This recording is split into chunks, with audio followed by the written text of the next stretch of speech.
I'm making this video because I feel that, well, there's been a lot of discussion on how the phalanx has evolved over its millennium or so of existence.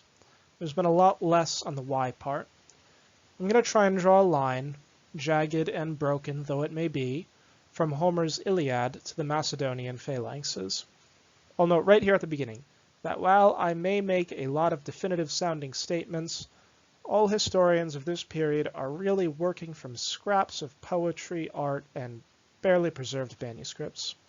So, take every statement I make with a probably. On to my sources.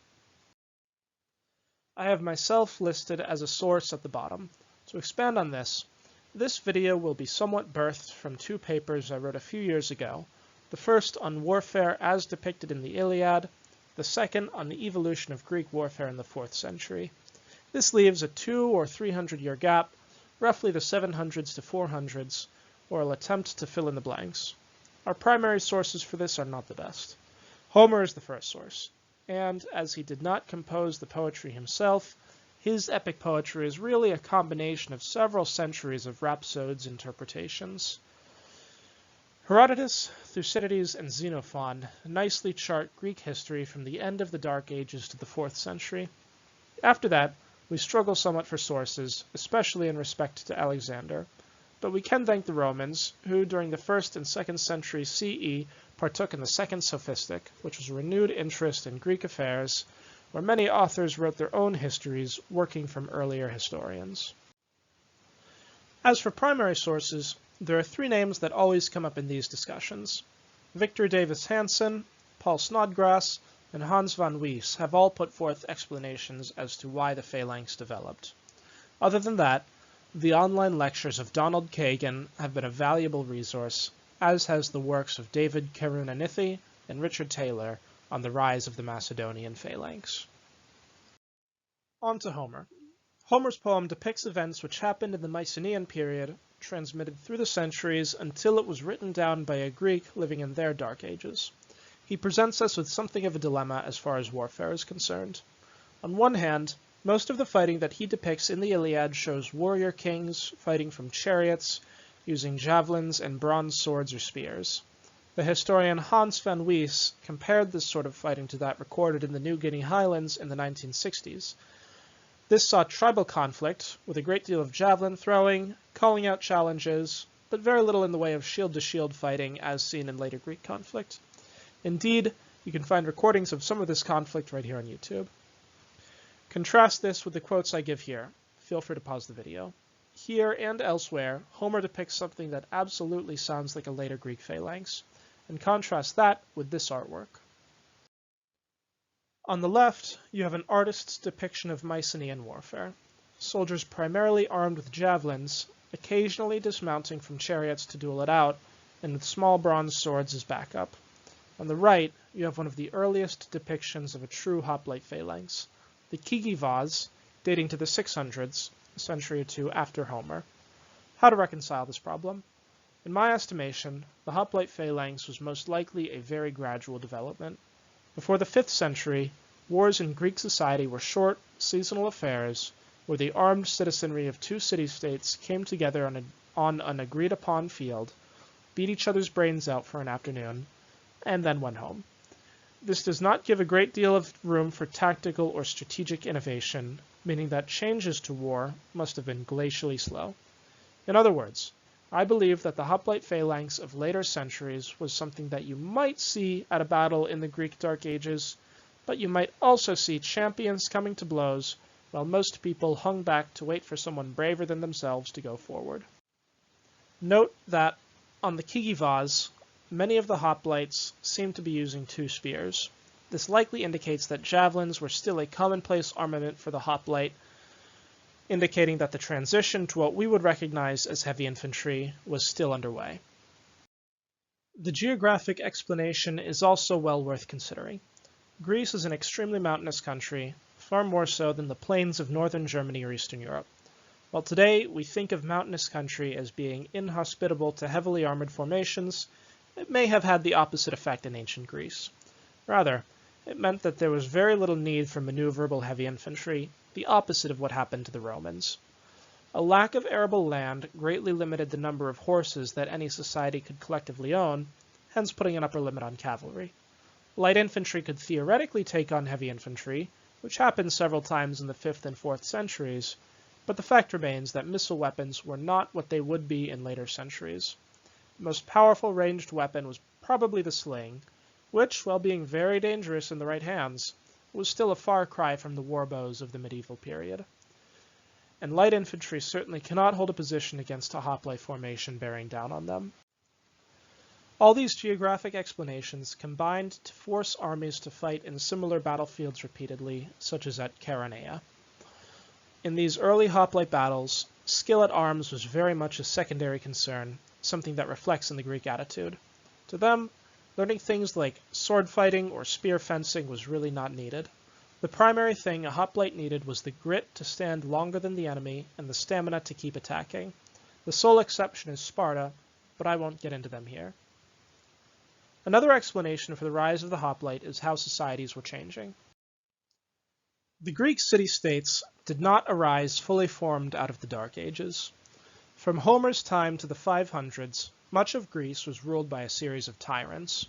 To make a long story short, these tyrants, despite presiding over a prosperous beginning to many of the most famous city-states, were gradually overthrown or stepped down. This colored the Greek attitude towards political freedom. In short, a lack of political freedom was the surest mark of a slave or barbarian. Something resembling a middle class had now emerged, and these were citizens and or allies of the city-state willing to spend the money to arm themselves with heavy armor and fight for a political objective rather than at the pleasure of a king. Something I'd like to note is that we often have the image of hoplites as fighting similar to soldiers of the early modern period, intensively drilled to march in lockstep, disciplined, and generally fighting in an orderly manner. I don't believe this is so for most. The Spartans were able to achieve a high level of drill, but they are, again, unique. I believe that the average hoplite battle may have looked something more like the image on the right, expanded hundreds of times.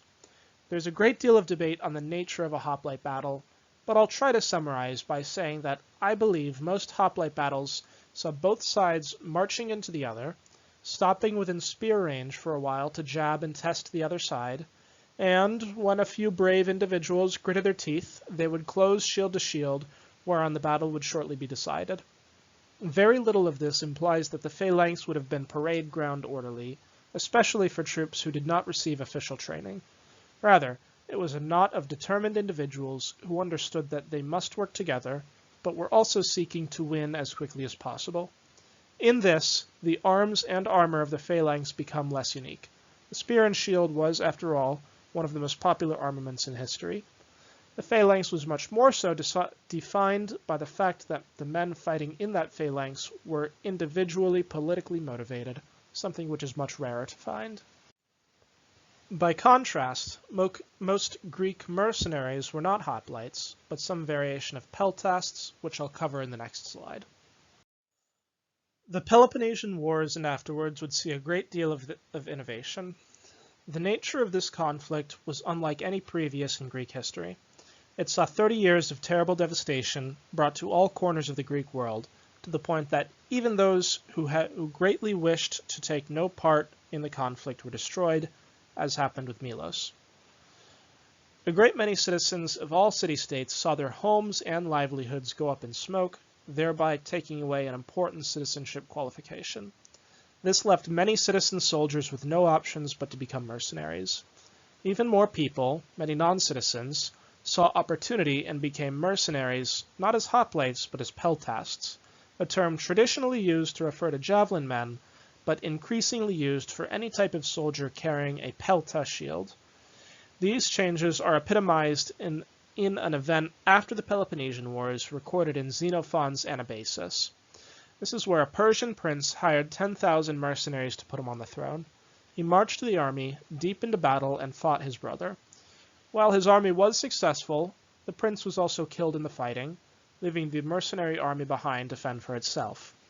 While this was a primarily hoplite army, once their fellow Persian mercenaries had fled, the Greeks found the need to develop their own supporting arms, which they did so successfully. More developments were happening in mainland Greece. The Athenian general Iphicrates, faced with a shortage of good, heavy infantry, set about raising troops that could stand up to hoplites without his own hoplites. He developed the Iphicratian peltast, a sort of combination infantryman skirmisher. These new peltasts wore lighter armor, rather than that made from bronze or scales, and carried the smaller pelta shield. Their spear was lengthened from 8 feet to 12, perhaps making this the first iteration of the later Macedonian pikemen.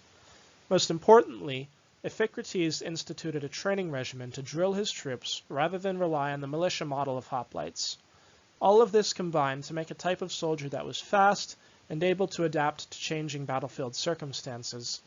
Yet, thanks to his extra long spear and his training, could have faced up to the hoplite phalanx with some certainty of survival, so long as other factors such as cavalry or greater numbers might carry the day. We don't know how widespread this type of soldier became, but most contemporaries remark on Iphicrates' success, so we can assume that it was probably popular. Already a philosophically inclined culture, the Greeks also began to apply philosophy to military matters. This gave one of the first recorded instances of a culture of military science as we have today. This is an inference, as we do not have any recordings of people talking about advancements in military thought. But those advancements nevertheless exist. One example is Iphicrates.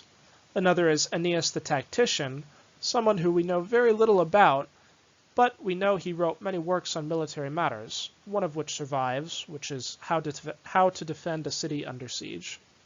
Xenophon, although not a writer in the same vein as Aeneas, was still referenced as a writer to study.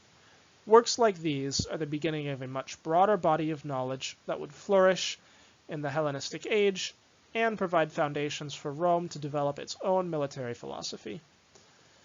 The most relevant general at this point is Epaminondas. To keep it short, he was the first general in centuries to beat the Spartans in open combat. For more information on how he won his victory, look up the oblique order or refused flank. But in other words, superior generalship was rapidly becoming the way to win wars, rather than hoplites with more grit and determination than their enemies. An important contemporary of Epaminondas was a young King Philip from the dirt-poor kingdom of Macedonia. Using studies under Epaminondas, and from his research and experience, Philip would become king of his frontier territory and turn it into a military machine. Philip's reforms were much broader than simply inventing the pike phalanx. Macedonia had, by this point, already something like 70 years of infrastructure development, which began with their king Archelaus late in the Peloponnesian Wars. Despite this, Macedonia had always remained something of a backwater compared to the better recorded cities in Ionia and the Peloponnese. Philip, at the time of his accession, was coming into a kingdom which had just suffered a severe loss in battle. This presented Philip with the opportunity that all states have after a loss, the time to think and reflect on how to adapt. Probably the most important development he made to the structure of the army was instituting a national levy. Prior to Philip, the Macedonian army was probably similar to most barbarian kingdoms in the northern Balkans. More or less feudal system, where minor lords pledged loyalty to a somewhat more powerful lord, and instead of relying on hoplite citizen soldiers, they had mostly skirmishers and cavalry. Philip's national levy would not have been possible without many improvements to Macedonian society, which brought their culture closer together. After levying very large numbers of troops, Philip drilled them into professional soldiers. There was much precedence for this. The Spartans were famous in their own time for drilling their own warrior class. Plato, in his Republic, suggests a caste of full-time soldier kings he calls the Guardians. Iphicrates, as we discussed, drilled his mercenary peltasts. And the Persians, while they generally get the bad end of the stick from Greek historians, still had a number of excellent full-time soldiers such as the Immortals. Philip found himself in a unique position among these contemporaries even still. Although he drilled his troops into a professional force armed with these new sarissas, or pikes, the Macedonians retained their culture, at least initially, of being very adept with javelins and mountain fighting. Therefore, nearly all of his troops were experts in close order combat as well as regular warfare. Now, why not simply equip them as hoplites? To answer it shortly, the pike phalanx was better at winning pitched battles. As historians record in the various wars where Romans fought Macedonian-style troops, it's nearly impossible to confront a pike phalanx from the front. Hoplites would still have been heavily armored. And while the pike is recorded as having gone through Roman chainmail, I have doubts as to whether or not it could go through the heaviest hoplite armor. This does not really matter. The important thing is that the pikemen could engage the hoplites, or the hoplites would struggle to do the same. Even if, in one of these battles, the pikemen inflicted very few casualties on the enemy, the hoplite phalanx would still eventually come apart under the forward pressure of the pikes, or be flanked and destroyed by the better Macedonian cavalry. Nor are missiles an easy counter to these heavy infantries. For most contemporary historians also agree that missiles like arrows or javelins would often hit a pike before they would hit a person, knocking them off course. And just for example, Roman pila volleys are recorded as having been totally ineffective. These troops were also full-time soldiers. In traditional Greek warfare, the soldiers were like modern-day reservists. There would be a period in any citizen's upbringing where they were schooled in various forms of warfare, but after that, it was generally on a militia model. The only training most hoplite armies got was when they went to war, and since these hoplites had day jobs, the only time they could really go to war was in the summer, and even then, not for more than a few weeks or months. The Spartans were not even immune from this. For every time they went to war, they risked a rebellion back home. After the conquests of Alexander, the Macedonian model for phalanxes continued to make up the core of all successor armies using colonists from Macedonia. This was, in fact, a major weakness of these kingdoms. Not that these phalanxes were inferior, but that they were often too valuable to lose. While armies were raised of local troops, these local troops seemed to often be much less reliable than the Macedonian troops. And why would they be? They would have been serving a foreign king, fighting wars that they probably had little stake in. Even more, it was not unheard of for Macedonian troops to defect en masse. In any case, the loss of a single battle could see your most important troops and population base wiped out. In my estimation, this chronic problem was a major factor in why Rome was able to defeat the Hellenistic kingdoms, when taken with the fact that Rome had a far larger population base to work with. We're now coming to an end. I'd like to comment on what happened with the hoplite during and after the Hellenistic period.